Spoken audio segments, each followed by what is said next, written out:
Now, Ameren, of course, always gets a bad reputation because you want more.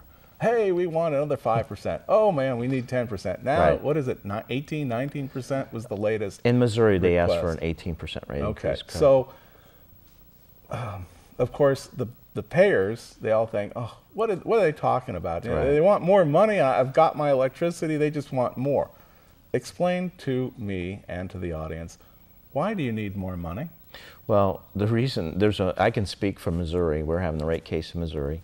In Missouri, we have 4,500 employees that basically cover almost 2/3 of the state of Missouri to provide service every day, 24 hours a day, 365 days a year. Plus, we generate electric every day, all day. We have over 11 power plants in Missouri.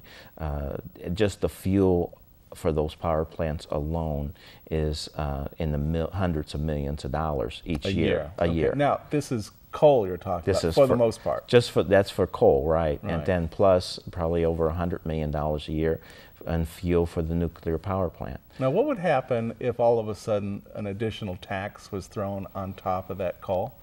Well, for states like Illinois and Missouri, it would be very costly to the customers because there is some talk that on the federal level about a tax on carbon. If there is a tax on carbon, that tax, which would be really hit hard on power plants, coal burning power plants, I've seen reports that it could increase the customer rates anywhere from 12 to 40%, depending on what that tax is on the federal level. So you're talking about if somebody is paying $100 a month right now in electricity, then that could be $112 to $140 would be the new rate. Correct. If there's a carbon tax slapped on. If See, there's a lot of times people think that, oh yeah, they're just going to tax Ameren. Right. Right. Or tax the coal company or somebody. But people, again, don't seem to understand that ultimately they're the payers if they want to have the service. Right. And that tax, the way the law is structured, the tax is on the production of the electric. That cost for the electric is then passed on to every consumer. And two things I think will happen from the reports that we've looked at and studies. You'd have an increase on customer rates, obviously, from 12 to 40%, depending on the level of that tax. And I think the interesting thing for Missouri and Illinois, I think you would see some of the older power plants would close and go out of business. So you'd see a loss of jobs. Why? Well, because either you pay the tax or you'd have to keep some of those plants in service, you would have to spend millions of dollars, tens of millions of dollars to upgrade them in order for them to stay in service and be able to be utilized under that federal law. What would be different before and after that all this upgrading would be required? You'd have to put like scrubbers on a plant. And so the emissions is the issue. The emissions, correct. Okay. In order to meet federal emission guidelines, it could cost anywhere from $500 million to $1 billion to put scrubbers. On an older plant that's maybe 45, 50, 60 years old, you wouldn't want to do that. So you'd basically close that plant down. And so some of the towns that have power plants would see those plants just shutter. They'd be shuttered and go out of business, so you'd see a loss of jobs there. And then all the service industries that service the plant would then be without something to service. All the construction jobs, all of the service industries, every type of business that services, and even the small restaurants around where the workers get their lunches would be affected. Well, why not build a nuke power plant then? Well, nuclear power plants are very costly. We looked at building one in Missouri last year. Yes. AmerenUE did. And the way Missouri law is structured, it says that you have to build the power plant first, and then once it's in service, you can start recouping the cost on your investment. Well, in today's dollars, a nuclear power plant would cost a minimum of about $8 billion to build, and it would take about 6.5 to 7 years to build it. Well, there's no one. You're self-financing $8 billion. Right. There's no one that is going to finance. You can't get financing of $8 billion and not have a stream of revenue to repay that Well, you guys debt. don't have this in the bank? No, we don't. You don't have $8 billion laying around? No, most utility companies do not have positive cash flow. What they basically do is you borrow the money to make your investments, and Who'd then you borrow this from? you borrow it from on Wall Street investors, and you get your money, you borrow it just like you would go borrow money to buy a car or build a house. We borrow the money, and then what happens is once you put the investment in the ground, whether it's poles, transmission, or a new plant, then you can go to the state, you have a rate case, and then you can start recouping your dollars that you've already invested.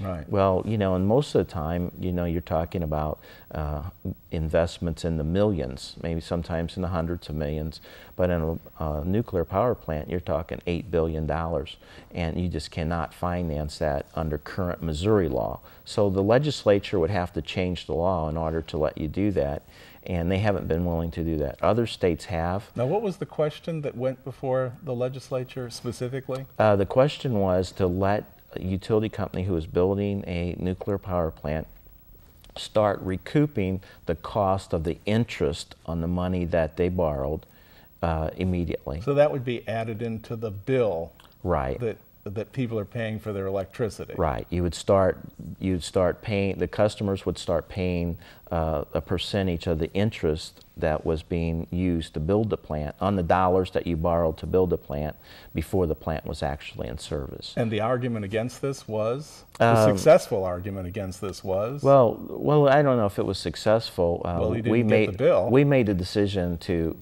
stop it. Actually, it wasn't defeated in the Missouri House. We actually made the decision to withdraw the bill because we just felt that it was being watered down to where it just didn't make it financially feasible for a company to take that kind of risk on $8 million investment. Now, some people say that the bill was a little bit too extensive, that the first 2 pages did what it was that you were just asking for, but the back 10 or 12 pages had more to do with changing your relationship with the regulatory body. Yeah, I would say that no one borrows $8 billion with a 2-page document. If you're going to go out and borrow $8 billion and make that kind of substantial, you can't minimize, the construction of a nuclear power plant. And a lot of people said, oh, this is easy, we can just change 2 or 3 words. You really can't. When we built Callaway Power Plant in the mid-70s, after the plant was built and in service, you had members of the Public Service Commission, their staff coming back and basically disallowing costs for such things as, well, you had too many porta potties on site, so now we're going to disallow this amount of cost. You had too many this type of worker on site. There's one situation where a crane was delayed getting to the project by 2 days. They disallowed the cost of the crane, and this is several years after the plant has been built and constructed. You can't take an $8 billion investment, build it, and then have a group of accountants come out 5 years later and say, well, you shouldn't have this many restrooms on site. That's just too much uncertainty and too much risk to take. You're basically betting the future of your company when you're looking at $8 billion investment. We're about a $6 billion company. Mm-hmm. So we just felt that you had to have, and Missouri has to have, I think, a better regulatory environment that has some incentives if utility companies, not just AmerenUE, but any utility company is going to make those significant investments going forward. Now, there are those who in the public are dissatisfied with Amerens continuously asking for more money. Mm-hmm. And they have arguments about that. Right. And there is this back and forth that goes on in the state of Missouri and the state of Illinois and all the other states. What are their arguments, and what is your counter argument to these things? Or have we already covered that territory here in this